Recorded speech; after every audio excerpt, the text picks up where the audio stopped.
En nuestro tema anterior, en la primera parte del Anticristo, habíamos descubierto que este personaje es presentado como yéndose en contra de la ley de Dios. Hemos descubierto por las palabras del apóstol Juan que el Anticristo es el mentiroso, y que el mentiroso es aquel que no quiere obedecer los mandamientos de Dios.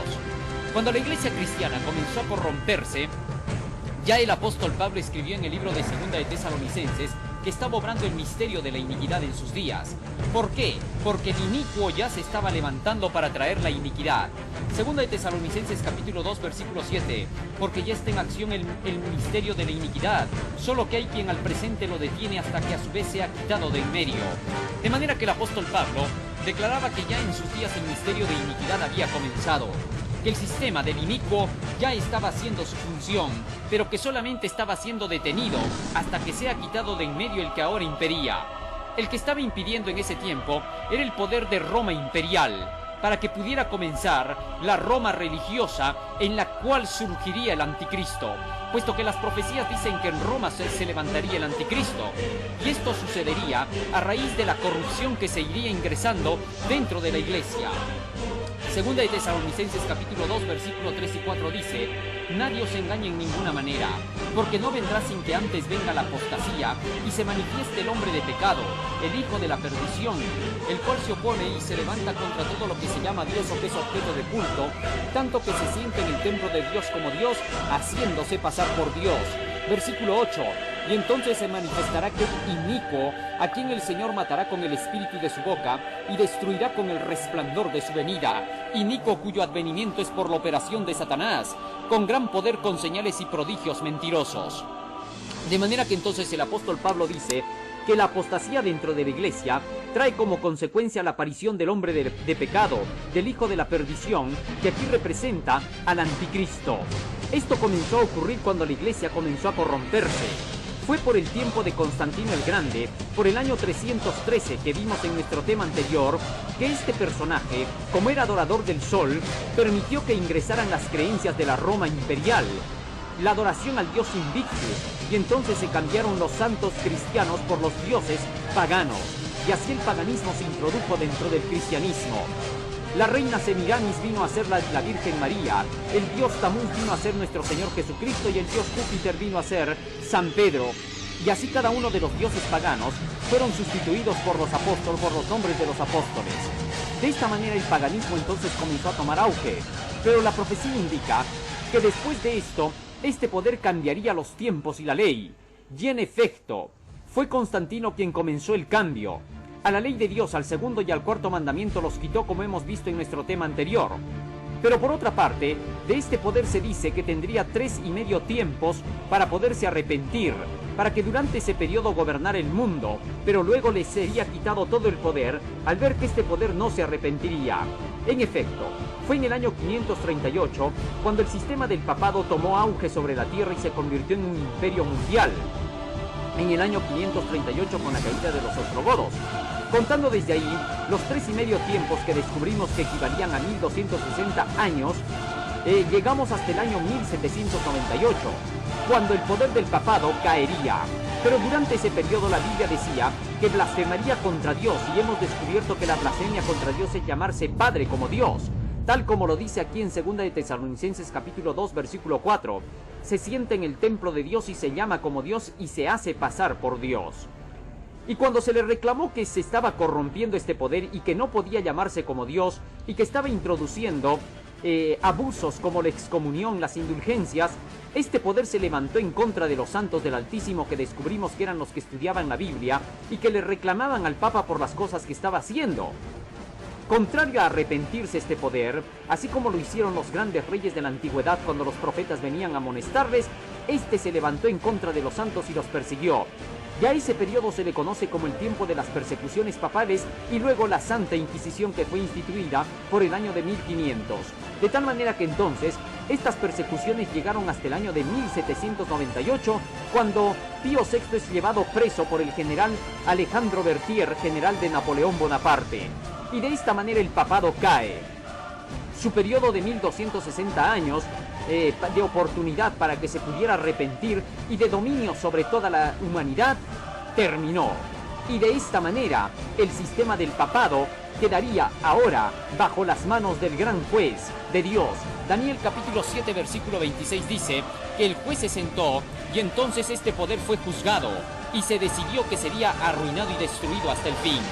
De manera que desde el tiempo de 1798 ha empezado un juicio en el cielo, y este juicio comienza por el sistema del papado, y todos aquellos que estén unidos con el papado y que estén en corrupción en la desobediencia a la ley de Dios, al igual que este poder del papado, serán juzgados para destrucción también, por desobedientes a los mandamientos de Dios.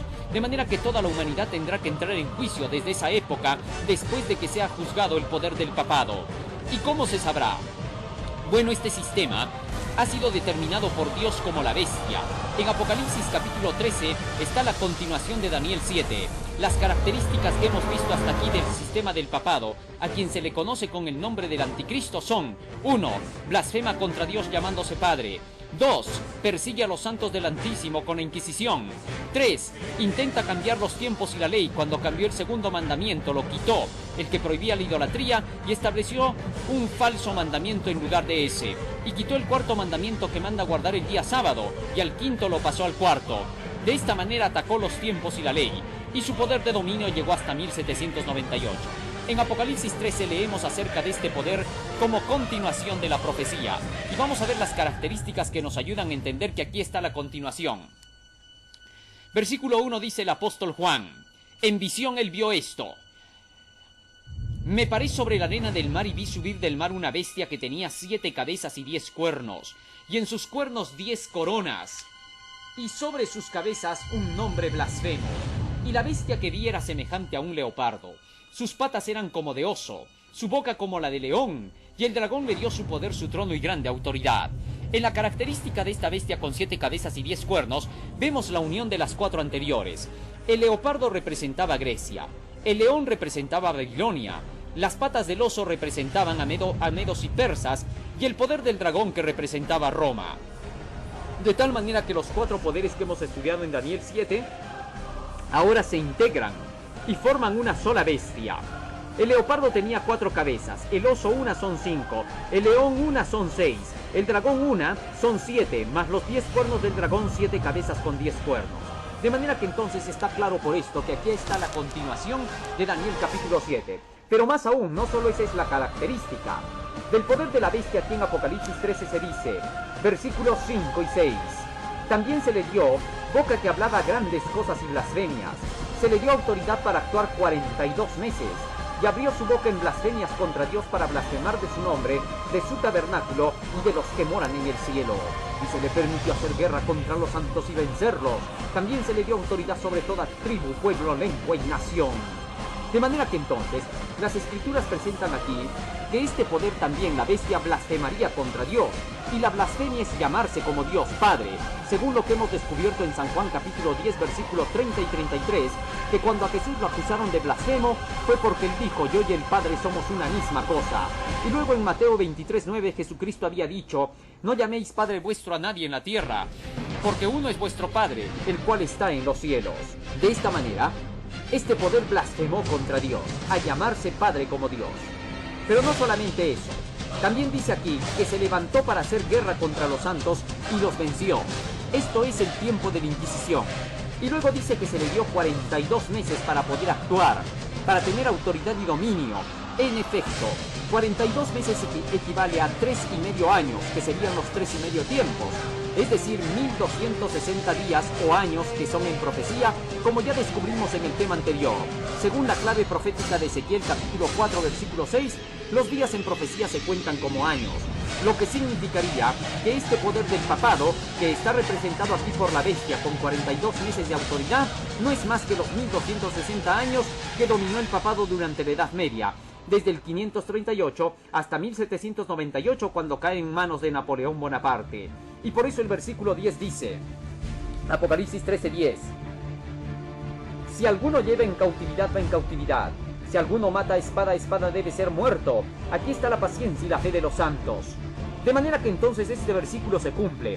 El papa que llevaba cautivos fue llevado cautivo en 1798.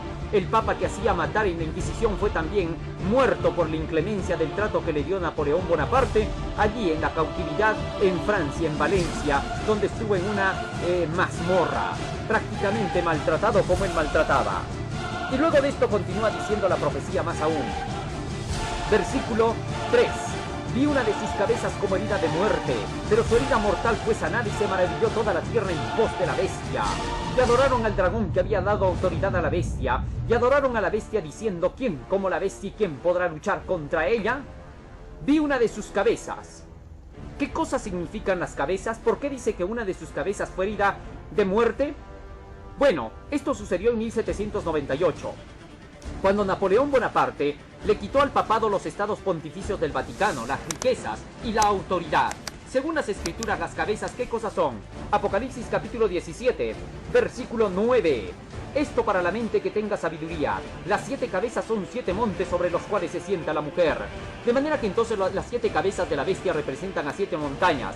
Roma se caracteriza por las 7 colinas que hay en ella, y uno de los montes de Roma precisamente es el Monte Vaticano, y allí en medio de esos montes es que está establecida la Santa Sede, llamada así del Vaticano, de la Iglesia Católico Romana del Papado.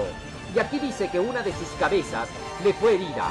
Esto sucedió precisamente cuando se le quitaron los estados pontificios del Vaticano. Una de sus cabezas le quedó herida y así quedó mortalmente herido el papado, porque por poco desaparece. Entonces Napoleón Bonaparte pone como papa a Pío VII, pero Pío VII ahora quedaba bajo la autoridad de Napoleón Bonaparte. El sueldo era pagado entonces por el gobierno napoleónico. Ya no vivía la iglesia de su propio dinero, sino que era administrado por Napoleón Bonaparte. Pero las escrituras declaraban que esta herida mortal sería sanada. Eso significaría que el papado recuperaría otra vez el dominio y el poder. Se le devolverían los estados pontificios del Vaticano. ¿Cuándo se cumplió esto? En el año de 1929, el presidente Benito Mussolini de Italia decide hacer una alianza, el Tratado de Letrán, con Pío XI, en el cual se declaraba que se le devolvían los estados pontificios del Vaticano. No solamente eso, sino que se decía que ya no más las leyes de Italia regirían sobre la autoridad de la Iglesia romana. Estas cosas se declararon en el año 1929. Desde entonces la herida mortal comenzó a ser sanada. Y finalmente se sanó por completo en el año 2009, cuando Benedicto XVI, el anterior papa a Francisco I, declaró que era tiempo de que se cumplan todos los acuerdos que se habían hecho en Letrán y que la Iglesia debía quedar divorciada por completo de las leyes italianas. En efecto, entre el año 2009 y el año 2010, la Iglesia Católica queda divorciada por completo de la autoridad de Italia. No más se sometería a las leyes italianas. Desde entonces, la Iglesia se dirige solo por su derecho canónico. 1929-2009, 80 años del Estado de la Ciudad del Vaticano. Hasta el próximo 10 de mayo y con entrada gratuita, los visitantes podrán de esta forma sumergirse en la atmósfera que caracterizó aquellos años con los muchos combates en el pequeño Estado. El itinerario se desarrolla en 5 secciones, la dedicada al Vaticano antes de 1929, una segunda dedicada a Pío XI, Achille Ratti, artífice de la conciliación y el gran constructor de las estructuras jurídicas y arquitectónicas del nuevo Estado, los pactos de Letrán, tratado y concordado, la construcción del Estado y finalmente una sección dedicada a los 6 pontífices sucesores de Pío XI. Pero eso no es todo. En ese mismo año, Benedicto XVI presentó en una carta llamada Caritas in Veritate el propósito que tiene ahora Roma: querer buscar un gobierno mundial. Él solicita esto: un solo gobernante mundial, un solo gobierno mundial, una sola moneda mundial, una sola iglesia mundial. Y para eso se ofrece la iglesia como para poder llevar a cabo esta situación. Y el Papa se ofrece como para poder ser el gobernante mundial. Sin duda estas cosas nos muestran que la herida mortal de la bestia ha sido sanada, porque ahora ya está totalmente reconocida como una parte de las naciones soberanas. El Vaticano ahora puede tener arte y parte en la Organización de las Naciones Unidas como cualquier nación más, es decir, que se metió por completo en la política. Así se cumple que su herida mortal fue sanada. Benedicto XVI ha hablado y mucho sobre la crisis económica. Reflexiona a fondo sobre la actualidad antes de afrontarla. En su encíclica Caritas in Veritate adelantó los conceptos que considera fundamentales para salir de la crisis económica. La pace nel mondo. Debe haber una autoridad política mundial. Hay que evitar el caos, el desgobierno. Para que la sociedad funcione es necesario el respeto de la ley y una autoridad que la aplique para que todos la asuman y respeten. Esa ley debe ser clara y respetuosa con los pueblos y las creencias. La necessità di un'autorità politica mondiale regolata dal diritto che si attenga ai menzionati principi di sussidiarietà e solidarietà. Il suo amore biblico di rischiare la comune coscienza di essere famiglia chiamata a costruire rapporti di fiducia e di vicendevole sostegno. L'umanità unita potrà affrontare i tanti e preoccupanti problemi del momento presente, dalla minaccia terroristica alle condizioni di umiliante povertà.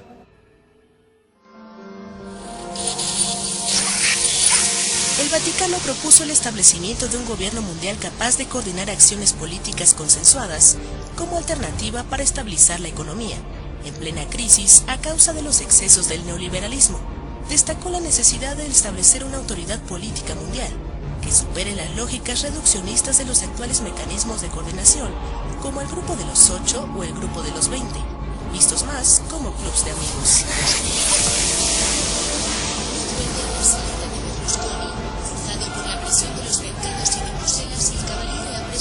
Como lo había prometido, Silvio Berlusconi renunció a su cargo de primer ministro de Italia. La presidencia de ese país confirmó la salida de Berlusconi tras 5 minutos de descanso. Paradójicamente han sido los mercados donde cotizan sus empresas los que han facturado la era del político empresario.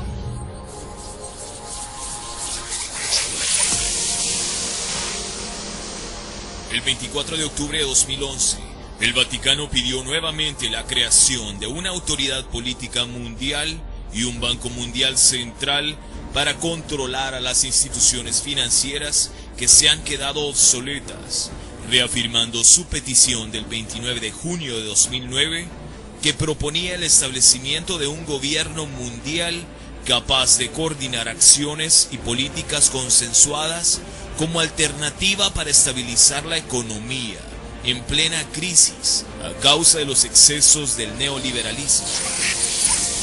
Pero eso no es todo. La Biblia continúa diciendo, versículo 4, y adoraron al dragón que había dado el poder a la bestia. ¿Esto qué cosa significa? El dragón representa a Satanás. Apocalipsis capítulo 12 versículo 9 dice la escritura, y fue lanzado fuera el gran dragón, la serpiente antigua que se llama Diablo y Satanás, el cual engaña al mundo entero, fue arrojado a la tierra y sus ángeles fueron arrojados con él. Así que el dragón representa a Satanás. Satanás está representado por el ocultismo, el espiritismo, todo lo que tiene que ver con la brujería, la hechicería, la cartomancia, la quiromancia, todo lo que tiene que ver con sociedades secretas, ocultistas y satanistas. Todos los que adoran a Lucifer están contados acá. Ahora se les conoce con el nombre de la nueva era, el movimiento de los Illuminati, y llamados así porque están representados por el ojo que todo lo ve de Lucifer. Y que esta representación de los Illuminati se encuentra en el billete de $1, en la forma de un triángulo con un ojo en el medio, que representa el ojo de Satanás, que está contemplando a toda la tierra para quererla gobernar e iluminarla. El círculo que está manifestado allí, como se puede ver en la imagen, representa a la tierra que va a ser gobernada por la iluminación de Lucifer. Cuando ahí debajo de ese círculo dice Novus Ordo Seclorum, cuando el nuevo orden mundial sea establecido, el orden secular y no cristiano. Oye, estas cosas son increíbles de pensar. Para eso, este símbolo nos dice que el dragón se infiltraría dentro del Vaticano. Según la profecía, el satanismo, el ocultismo llegaría a tomar auge en el Vaticano y tomaría el dominio por completo dentro de esa iglesia. En efecto, Compton, uno de los defensores de la Iglesia Católica, denuncia claramente cómo es que un movimiento llamado Illuminati ha llegado a infiltrar la iglesia. Gran parte de esto está explicado en un video que ha salido, un documental que se llama Ángeles y demonios. También hay una película del Hollywood donde se presenta que los Illuminati llegan a invadir el Vaticano, llamada también Ángeles y demonios. Pero Compton da una prueba de que en realidad el anticristo se ha metido dentro de la Iglesia Católica en Roma, en el Vaticano. Siendo este un defensor de la Iglesia, no se puede pensar que lo esté haciendo por querer destruirla. Por el contrario, está dando una advertencia de cómo el ocultismo se está metiendo dentro de la Iglesia romana. Resulta que él presenta que este movimiento ocultista ha introducido sus creencias dentro del Vaticano y que ya hay muchos directores espirituales dentro del Vaticano, como cardenales, obispos, que ya están metidos en el movimiento de la masonería, en el ocultismo, y que estos son francmasones. E incluso él declara que la muerte de Juan Pablo I no fue casual, sino que fue envenenado por este movimiento de los ocultistas. En efecto, cuando Juan Pablo I muere, se encontró algunos escritos de él que denunciaban al movimiento de los Illuminati como que se habían introducido dentro del Vaticano. Hola Daniel, el pontificado de Benedicto XVI estuvo marcado por varios escándalos que dañaron la imagen de la Iglesia. ¿Esta decisión pertenece al propio pontífice o algo o alguien lo habría impulsado? Un elemento clave tener en cuenta relacionado con la decisión del Papa de hoy es la lucha a muerte dentro de la Iglesia entre las fuerzas de la masonería y de la fe católica. Son cosas que no vamos a oír o escuchar mucho en los medios de comunicación de masa, pero desde luego es una cosa que va desde ya hace muchísimo tiempo atrás.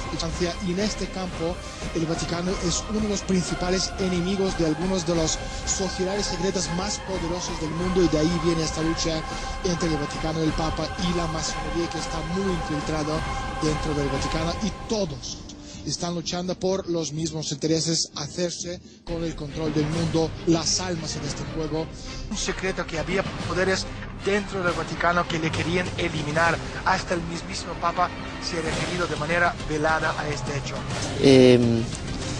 Jesús, ejecutores.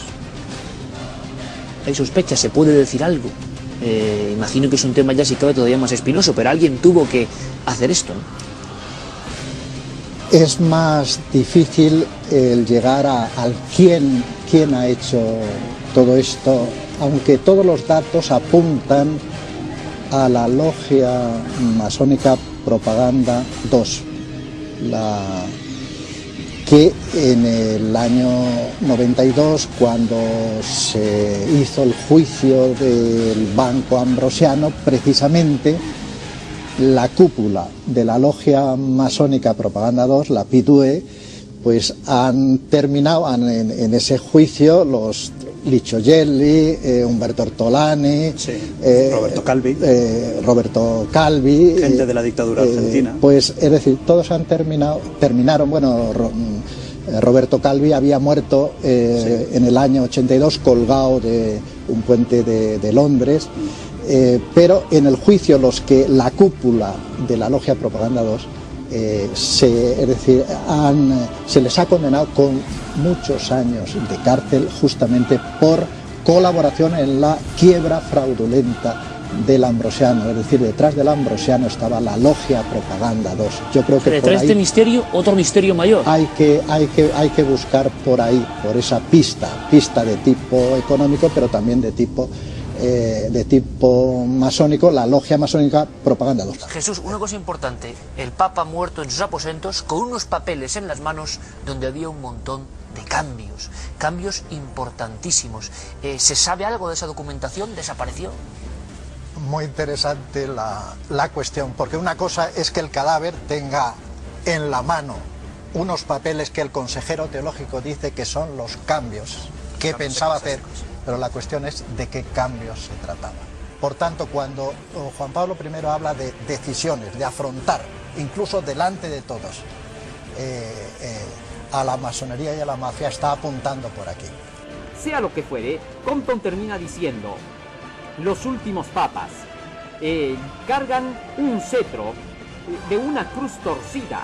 Esta cruz torcida fue inventada por la brujería de la Edad Media para burlarse del cristianismo, a la cual le llamaron el anticristo, porque representaba al cristianismo en caída.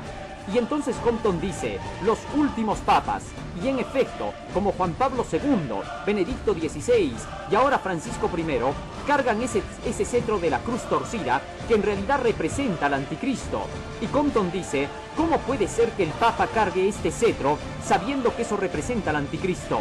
Esto significa que los Illuminati, los ocultistas, los masones, ya han puesto su propio papa en el Vaticano. Ya desde Juan 23 se ha venido viendo esa cruz torcida. Y a medida que han venido los siguientes papas hasta el actual papa, se ve que esa cruz sigue siendo cargada por ellos, a pesar de que saben que es una representación del ocultismo. Los antipapas del Segundo Concilio Vaticano han llevado consigo una cruz que muy pocos han entendido.